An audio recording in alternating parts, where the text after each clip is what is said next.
Myles Lewis-Skelly wants to stay at Arsenal. He signed a new long-term contract last year. He said he wanted to build a legacy at the club, and only a few months ago, at 19 years old, he started in midfield for Arsenal in a Champions League final. So why has he reportedly been offered to Manchester United? And why have Chelsea apparently been alerted to his possible availability? Because something about this story does not fit. This is not a teenager failing to break into the first team. Lewis-Skelly has already made more than 70 senior appearances for Arsenal. He has represented England. He has played at left back, inverted into midfield, and then earned Arteta's trust in actual central midfield during the biggest match of Arsenal's season. That sounds like the beginning of an Arsenal career, not the end of one. Now, we need to separate reporting from confirmation.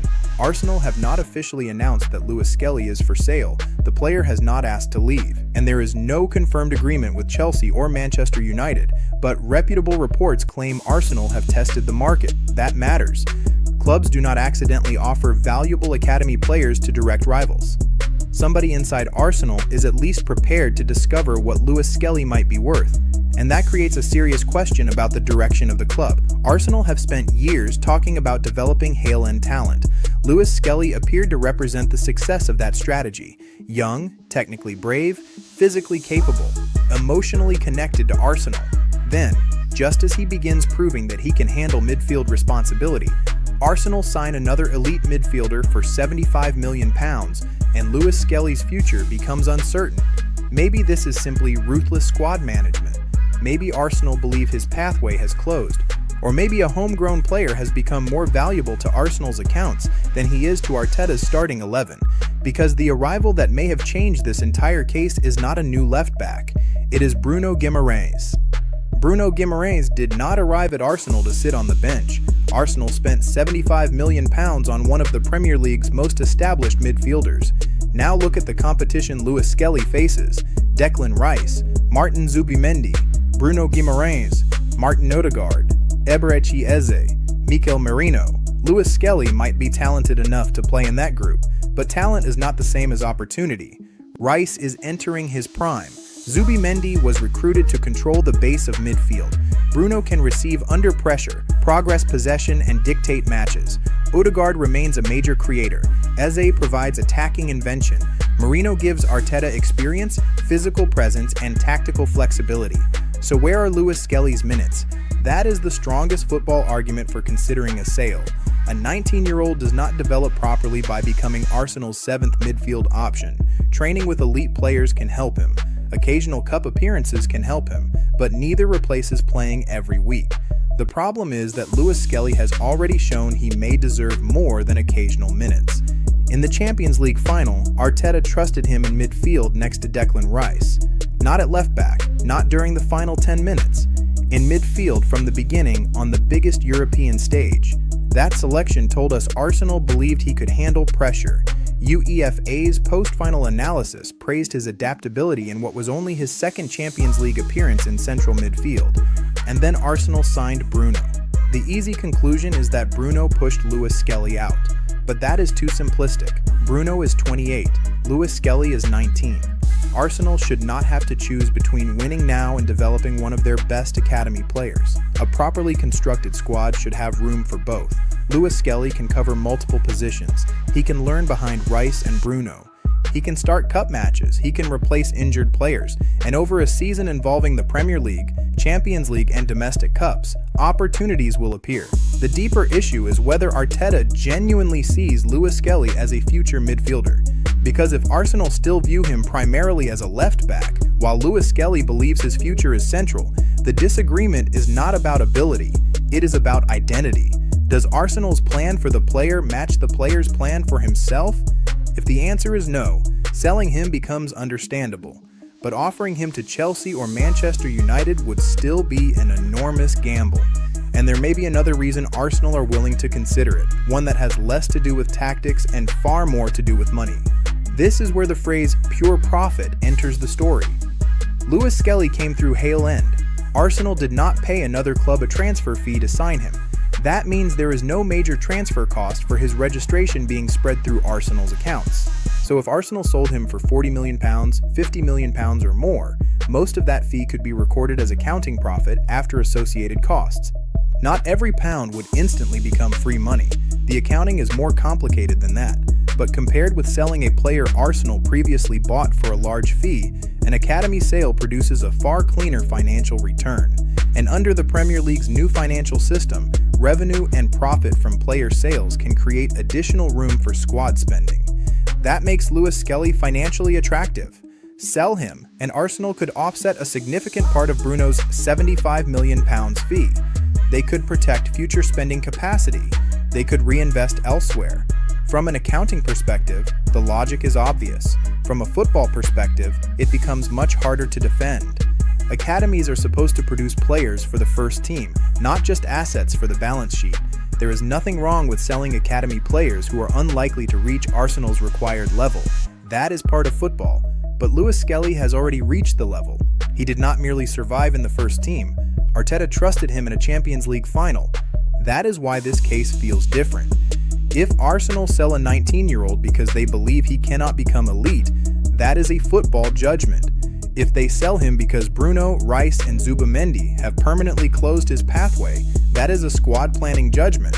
But if they sell him mainly because his academy status makes the transaction financially convenient, Arsenal should admit what they are becoming: a win-now club willing to turn its best young players into funding for established stars.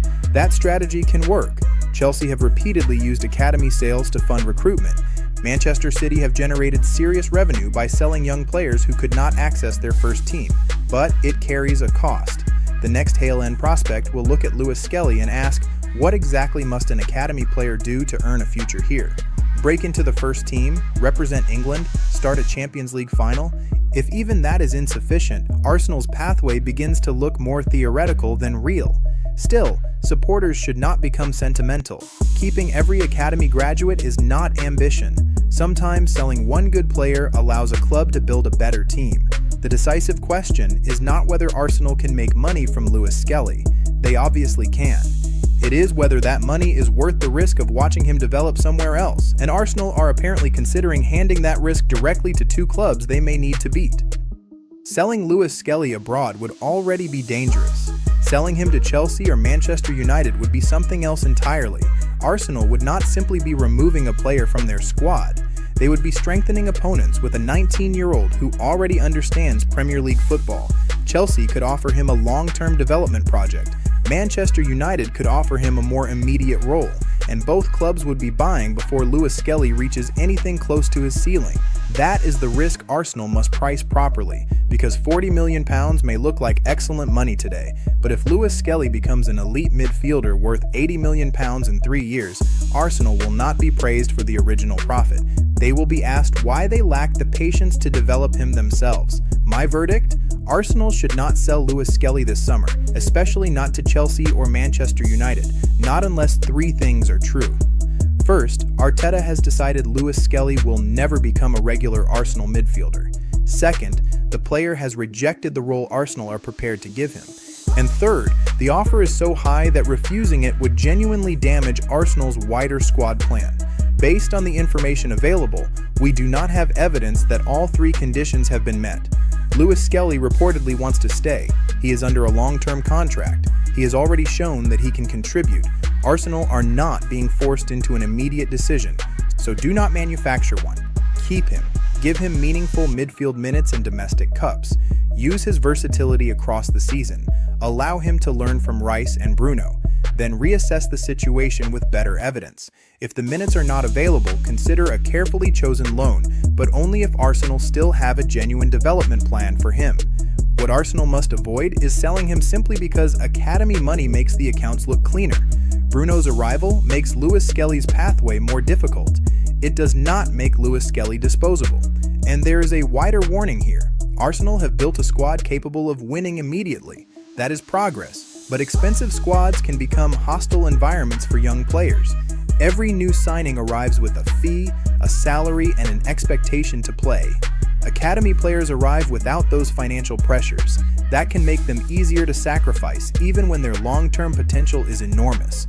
The strongest clubs find a balance. They buy proven quality without suffocating development. They create competition without destroying the pathway. and they recognize that sometimes the cheaper player requires patience, not replacement. Lewis-Skelly is not guaranteed to become an elite midfielder. That uncertainty is real. But Arsenal have already invested years in his development. He has already survived tests most 19-year-olds never experience.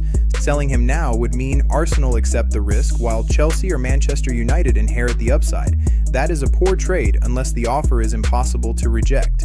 So yes, investigate the market, understand his value, have an honest conversation about his position, but do not confuse a profitable sale with an intelligent decision. Myles Lewis-Skelly said he wanted to leave a legacy at Arsenal. The question is whether Arsenal will give him enough time to build one or sell the future to pay for the present. My verdict: Bruno may have changed Lewis-Skelly's pathway. He should not be allowed to end it. Case closed. Subscribe to Cannon Casefile because Arsenal's biggest decisions are rarely explained by the headline.